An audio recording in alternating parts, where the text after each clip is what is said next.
আর আমরা তো কিছু হলেই গালে থাপ্পড় মারি না, এটা করি না? এই হাদিসটাও মনে রাখবেন, মানুষের গালে মারা নিষেধ আছে, জানতেন?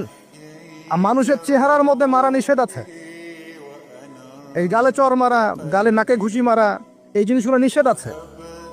কারণ এই চেহারাটা আল্লাহ রাব্বুল আলামিন, মানে আদম সন্তানের এই স্ট্রাকচারটা আল্লাহ রাব্বুল আলামিন সূরা সাদের মধ্যে বলেছেন, খালাকতু বিয়াদাই, আমি নিজ হাতে সৃষ্টি করেছি। সুবহানাল্লাহ। আর সেই মানুষকে তোমরা এমন নির্মমভাবে কেন মারবে? সারা বিশ্বের দিকে তাকায় দেখেন, এখন প্রত্যেকটা জায়গায় রক্ত ঝরছে কাদের? মুসলিমদের। কাদের? মুসলিমদের। আল্লাহ পাক আমাদেরকে বোঝার তৌফিক দান করুন। আর আল্লাহ পাক কোরআনে কি বলছেন? যদি কোনো মানুষ একজন মানুষের জীবন বাঁচায়, সে যেন পুরো মানব জাতিকে বাঁচালো। এত পছন্দ আল্লাহর কাছে জীবন বাঁচানো। আর কেউ যদি কোনো মানুষকে অন্যায়ভাবে হত্যা করে, সে যেন পুরো মানব জাতিকে হত্যা করে।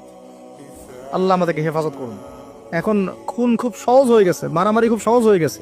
হ্যাঁ, ভাই ভাইকে হত্যা করতেছে, ছেলে বাবাকে হত্যা করতেছে, বোন বোনের সাথে ভাইয়ের দ্বন্দ্ব, ভাই বোন মারামারি, প্রতিবেশী মেয়ে নিয়ে, সম্পত্তি নিয়ে, মাদক নিয়ে, কিশোর গ্যাং নিয়ে, কত কি হচ্ছে এখন। মানুষের জীবন সস্তা হয়ে যাচ্ছে না এখন? আল্লাহ পাক এগুলো কিয়ামতের আলামত। নবী সাল্লাল্লাহু আলাইহি ওয়াসাল্লাম বলেছেন, ওয়াল হারাজ, কিয়ামতের আগে আগে হারাজ বাড়বে। হারাজ, সাহাবীরা বলছেন, মাল হারাজ, হারাজ কি ইয়া রাসূলুল্লাহ? তিনি বলছেন, আল কতল, গণহত্যা বাড়বে, গণহত্যা।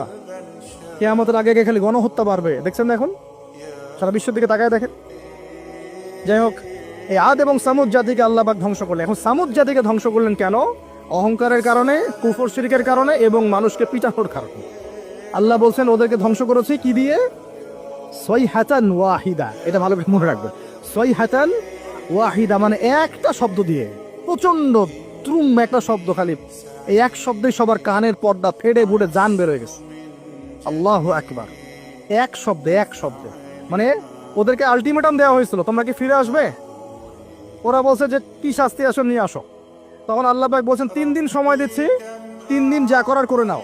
এই 3 দিন যে আল্লাহ সময় দিয়েছেন, এই 3 দিনে ওরা তওবা করে ফিরে আসে নাই, বরং এই 3 দিন ভোগবিলাস করেছে, একদম পশু জবাই করেছে, খেয়েছে, মেয়েদেরকে নাচিয়েছে, মদ পান করেছে।